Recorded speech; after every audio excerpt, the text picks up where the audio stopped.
Qualquer jogador que vê essa posição não imagina a sequência que está por vir, porque é algo simplesmente fantástico. Enfim, as brancas jogam e empatam. A primeira coisa que notamos quando analisamos essa posição é que as pretas têm um peão quase promovendo, enquanto que nós não temos a promoção em B8 por causa do bispo sniper de H2. Portanto, precisamos procurar algum ataque, para tentar impedir ao máximo o peão de A.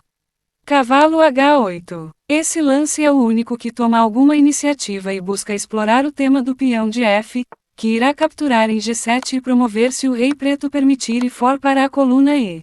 Se rei F8, jogamos rei G6 e entramos numa linha complicada em que ameaçamos em G7 novamente e, depois da troca, ameaçamos bispo H6 com mate, e existe todo um estudo complexo que comprova que, depois de cavalo E5 cheque para salvar, o jogo é um empate e as brancas têm contrajogo com o peão de B. Portanto, sabendo que rei F8 empata, as pretas precisam dificultar o nosso objetivo, e rei G8 deve ser jogado. Puxamos o peão de F para cima com cheque, porque não temos outra coisa melhor. O rei adversário é obrigado a ficar na casa de promoção em F8 e está preso a ponto de bispo B4 ser cheque-mate, se não estivesse controlada esta casa pelo cavalo.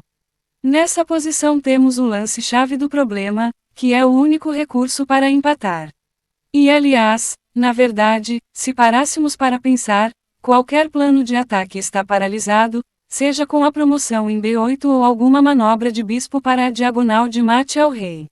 Cavalo G6 também não progride em nada, muito menos G6. Porém, sem mais delongas, o lance é rei G6. A ideia só é esclarecida no final, e não existe nenhuma maneira de explicar esse lance sem mostrar a continuação.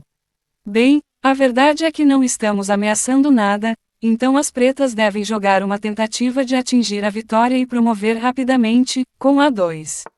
Continuamos com rei H7. Ainda não ameaçamos nada, mas seguimos com aquela ideia misteriosa. As pretas não ligam para nós e jogam A1 dama, já que somos malucos e estamos botando o nosso rei em H7 sem sentido nenhum. Mas é aí que chega a bomba, G6. O principal de tudo era criar um afogamento próprio, armando isso com as nossas peças no canto, que agora estão completamente trancadas e sem lances, então basta sacrificarmos o nosso peão em B8 e o nosso bispo em B4 e assim estaremos afogados. Por exemplo, depois de um lance qualquer de dama, seguimos com os dois sacrifícios. Entretanto, o nosso oponente tem um truque restante que não nos permite seguir com essas jogadas. Mas antes, não esqueça de deixar a sua curtida se estiver gostando. Dama H1. Se jogarmos B8 dama agora acabaremos levando um mate descoberto da dama preta. Já se sacrificarmos o bispo primeiro, o nosso único lance seguinte possível é avançar o peão e levar cheque-mate também. Por isso, apenas nesse caso, jogamos o brilhante bispo H6. A ideia é ameaçar o peão de G7 para ganhar a partida. Por exemplo, se for jogado um lance sem sentido de cavalo, ganhamos assim. O outro ponto é que não podemos ser capturados com G toma H6, porque avançamos o nosso peão e ficamos ganhos. Sabendo disso, as pretas, para impedir a captura, precisam cravar o nosso bispo com sua dama, removendo o seu bispo do caminho. Bispo F5, por exemplo.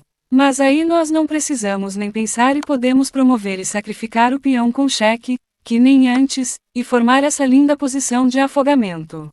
Não existe enxadrista que não tenha achado isso fascinante, até porque, além de isso ser um afogamento, a parte mais impressionante é que as brancas conseguiram forçar esse empate levando o seu cavalo, o seu rei, e os seus peões, para todos se trancarem juntos.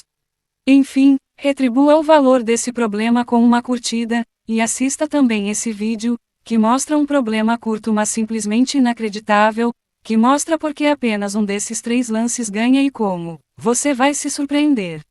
Se inscreva no canal, e até mais.